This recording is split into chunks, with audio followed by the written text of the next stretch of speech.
Pernahkah kamu menyimpan sebuah rahasia yang terlalu berbahaya untuk diucapkan, tapi terlalu indah untuk dilupakan? Aku punya satu. Dan rahasia ini bukan sekadar kisah cinta terlarang. Ini tentang sebuah hubungan yang tak seharusnya ada antara aku dan seseorang yang di mata dunia adalah ayah mertuaku. Tapi di hatinya, aku bukan sekadar menantu. Bagaimana kalau rasa itu datang dari orang yang seharusnya menjaga, tapi justru membuatmu ingin menyerah pada pelukannya? Bagaimana jika setiap tatapannya membuatmu lupa siapa dirimu? Dan bagaimana kalau suatu malam, batas yang selama ini kamu jaga runtuh seketika? Sebelum kita mulai cerita ini sampai akhir, siapkan hati kalian, karena kisah ini akan membawa kalian ke sisi cinta yang tak pernah berani kalian bayangkan. Kalau kalian suka dengan cerita seperti ini, jangan lupa like, tulis pendapat kalian di kolom komentar, dan subscribe, biar kalian gak ketinggalan kelanjutan kisah-kisah panas penuh rahasia lainnya. Hari itu adalah hari yang seharusnya menjadi puncak kebahagiaan dalam hidupku. Aku berdiri di pelaminan, mengenakan gaun putih panjang dengan taburan payet yang berkilau. Senyuman terpasang di wajahku meski kakiku mulai pegal berdiri berjam-jam. Musik gamelan mengalun lembut, aroma bunga melati menyebar di udara, dan semua mata tertuju padaku dan Andra, suamiku. Orang-orang pun tersenyum, memberi selamat, mendoakan rumah tangga kami langgeng. Tapi di tengah keramaian itu, aku merasa ada tatapan lain yang begitu berbeda. Tatapan itu datang dari seseorang yang duduk di barisan keluarga.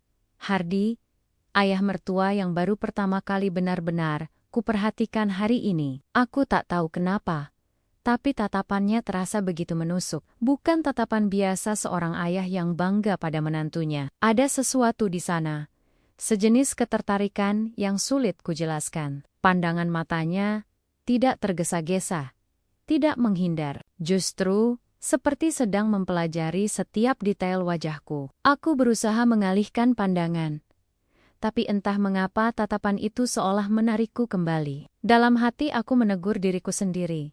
Kamu berlebihan.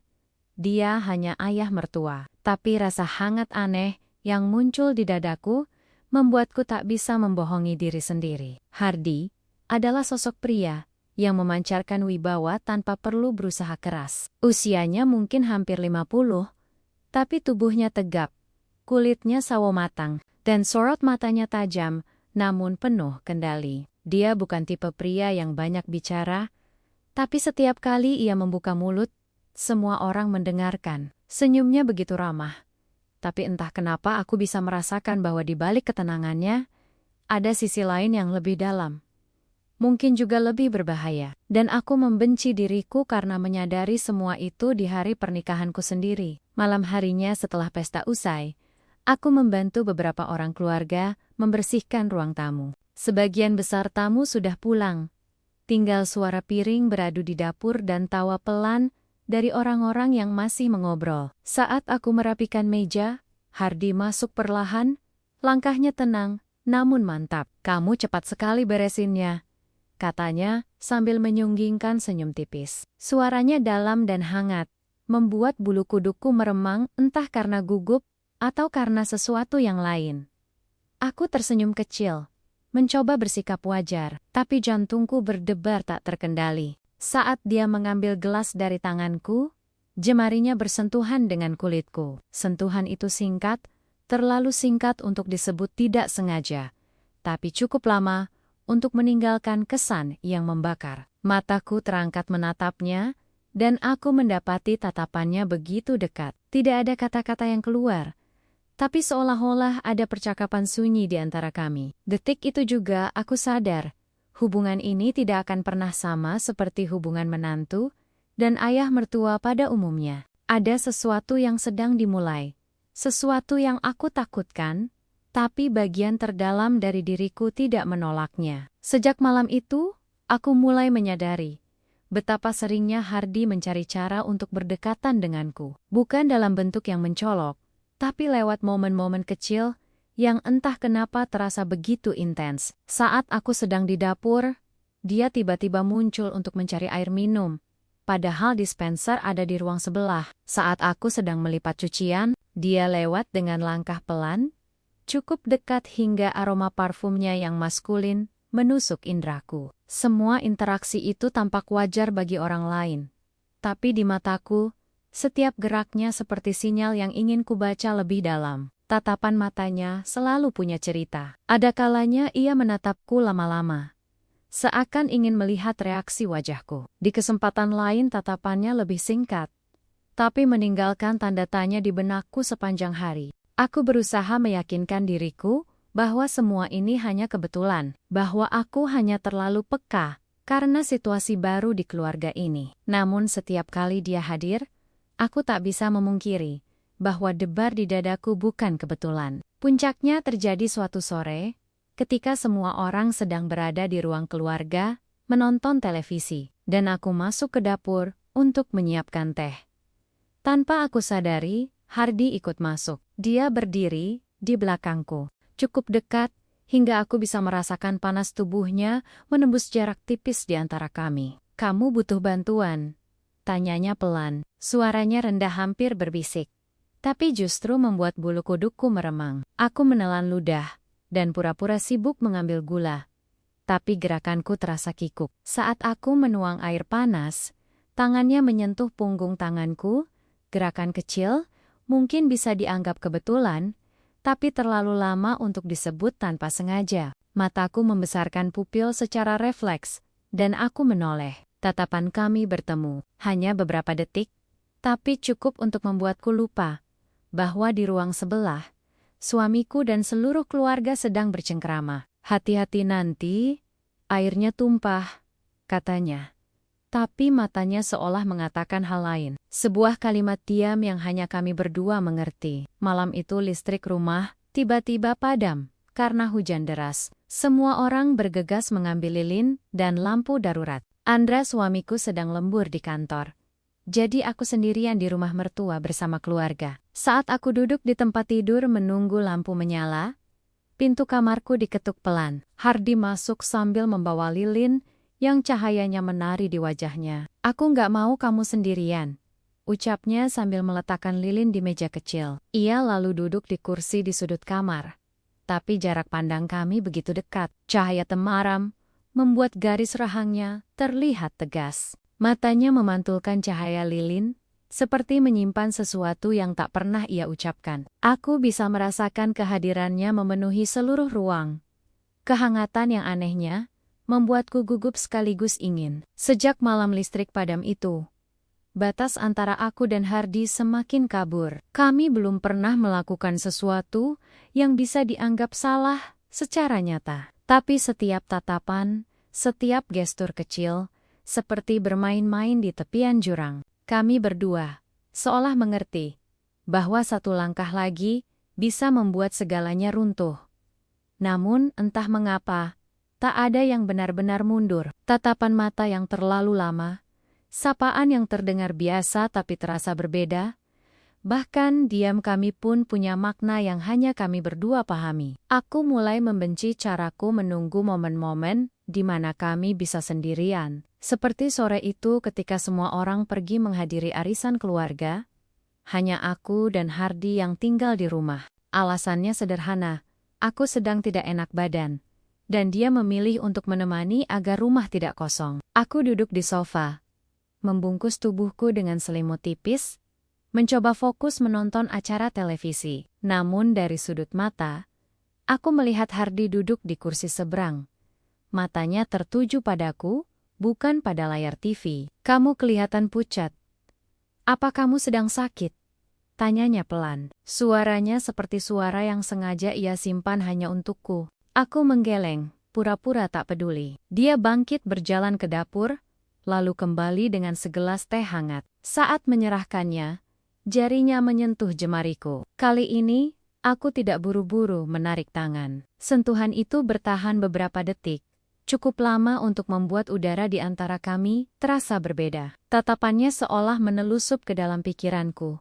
Dan aku merasa seperti tak punya perlindungan lagi dari perasaan yang sedang tumbuh ini. Malam berikutnya, kami sekeluarga pergi berlibur ke sebuah villa di puncak. Udara dingin menyelimuti, Hujan gerimis membasahi kaca jendela. Setelah makan malam, semua orang masuk ke kamar masing-masing lebih awal. Aku yang masih ingin menikmati udara, duduk sendirian di teras, mengenakan sweater tipis. Tak lama kemudian, langkah kaki terdengar. Hardi muncul, membawa 2 cangkir kopi panas. "Kamu sendirian saja. Dingin begini bahaya," katanya sambil menyampirkan jaket tebalnya ke bahuku. Gerakannya perlahan, dan jarak kami begitu dekat, hingga aku bisa merasakan embusan napasnya di pipiku. Kami duduk berdampingan. Bahu kami hampir bersentuhan. Hening yang tercipta bukan hening biasa, itu adalah keheningan yang dipenuhi ketegangan. Keheningan yang membuat jantungku berdetak tidak wajar. Lalu ia berkata pelan, "Kamu wanita yang kuat. Tapi kadang, aku ingin kamu tahu, kalau kamu juga boleh lemah." Kata-katanya membuat mataku menoleh padanya. Dan untuk sesaat, dunia di sekitar kami menghilang. Tatapan itu terlalu dalam, terlalu jujur. Bibirnya tergerak seolah hendak mengatakan sesuatu yang lebih berbahaya, atau mungkin melakukan sesuatu yang jauh melampaui kata-kata. Tapi sebelum itu terjadi, aku buru-buru berdiri, pura-pura ingin kembali ke kamar. Namun aku tahu, jika aku tidak pergi saat itu, batas yang kami jaga selama ini mungkin akan runtuh malam itu juga. Malam di villa itu terasa begitu panjang. Aku sudah mencoba tidur, tapi pikiranku terus berputar pada tatapan Hardi di teras tadi. Bayangan wajahnya, jarak yang begitu dekat, dan nada suaranya yang dalam membuatku sulit memejamkan mata. Hingga sebuah ketukan pelan di pintu kamarku membuatku terlonjak. Jantungku berdebar kencang, tapi kakiku tetap melangkah membuka pintu. Di sana berdiri Hardi dengan tatapan yang tak bisa aku artikan, memegang sebuah selimut. "Kamu pasti kedinginan," katanya lirih. Ia masuk, lalu menutup pintu perlahan, dan meletakkan selimut di ujung ranjang. Aku berdiri mematung, tak tahu harus berkata apa. "Kamu gak bisa tidur?" tanyanya sambil menatapku.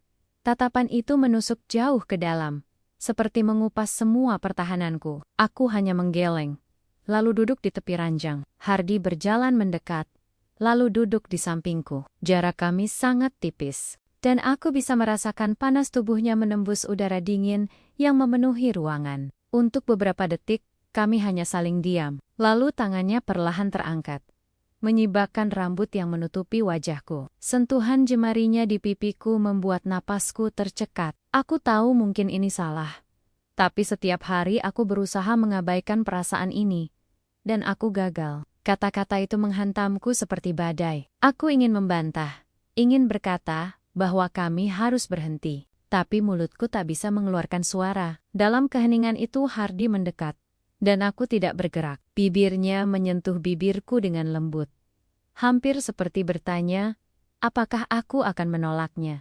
Tapi aku tidak menolak. Justru aku meresponsnya, seolah semua penyangkalan yang kutahan selama ini runtuh sekaligus. Ciumannya semakin dalam, tangannya memeluk tubuhku, menarikku mendekat, hingga aku bisa merasakan detak jantungnya yang sama cepatnya dengan milikku. Dunia di luar ruangan itu lenyap.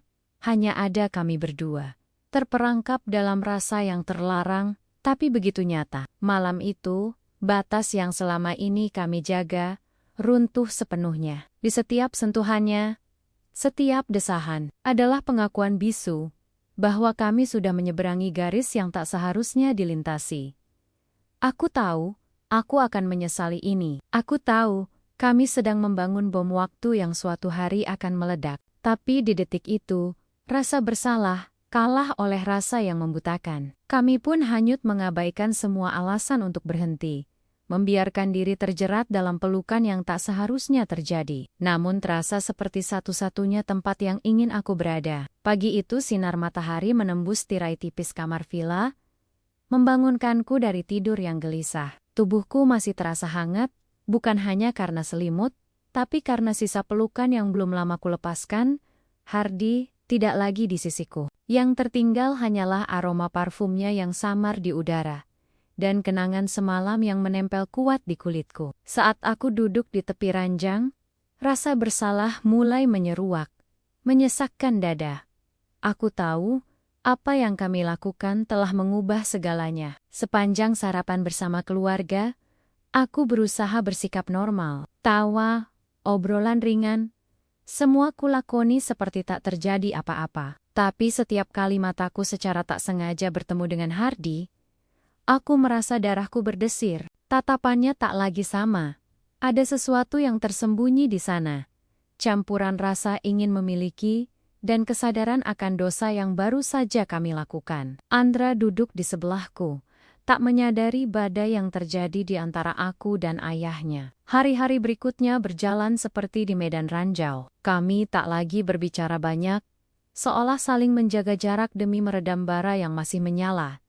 Tapi, itu hanya di permukaan. Diam-diam aku tahu Hardy masih mengingat setiap sentuhan, sama seperti aku. Di setiap kesempatan singkat ketika kami berpapasan, ada tatapan cepat yang saling bertukar makna, kadang hanya sekian detik, tapi cukup untuk membuat hatiku berdegup tak karuan. Seperti dua orang yang sudah terbakar api, lalu pura-pura berdiri di tengah hujan. Aku mulai dihantui rasa takut Andra menyadari perubahan sikapku, takut keluarga menangkap gelagat aneh, takut rahasia ini terungkap dan menghancurkan semua orang. Tapi bersamaan dengan itu, aku juga dihantui oleh rasa rindu yang menyakitkan. Setiap malam saat aku berbaring di samping suamiku, pikiranku justru melayang pada pria lain di rumah ini. Pria yang secara dunia adalah ayah mertuaku, tapi di hatinya, dan di hatiku, hubungan kami sudah jauh melampaui itu. Aku terjebak dalam perang batin yang tiada henti, antara mempertahankan kesetiaan, atau kembali pada pelukan yang tak seharusnya kurindukan. Beberapa bulan pun telah berlalu, tapi luka dan rasa itu belum hilang. Kami hidup dengan peran masing-masing di mata dunia, aku sebagai menantu, dia sebagai ayah mertua yang baik. Tapi di balik senyum dan basa-basi, kami menyimpan rahasia yang terlalu berat untuk diungkapkan. Tidak ada kata perpisahan yang jelas. Tidak ada janji untuk melupakan, hanya kesadaran bahwa kami harus terus berjalan di jalan masing-masing, sambil membawa beban ini di hati. Dan meski aku tahu, aku harus melupakannya, ada bagian dari diriku yang berbisik, bahwa suatu hari nanti, ketika semua orang tak melihat, aku mungkin akan kembali mencari tatapannya. Karena meski dunia memanggilku menantu, di hatinya aku tetap wanita itu. Kini rahasia itu terkubur rapi di balik senyum dan peran yang kami mainkan di depan semua orang. Mereka melihatku sebagai menantu yang baik, dan dia sebagai ayah mertua yang bijak. Tapi, di balik semua itu, ada sebuah kisah yang hanya kami berdua yang tahu. Kisah yang dimulai dari tatapan, tumbuh dalam diam, dan pecah di malam yang tak akan pernah kami lupakan. Apakah aku menyesal?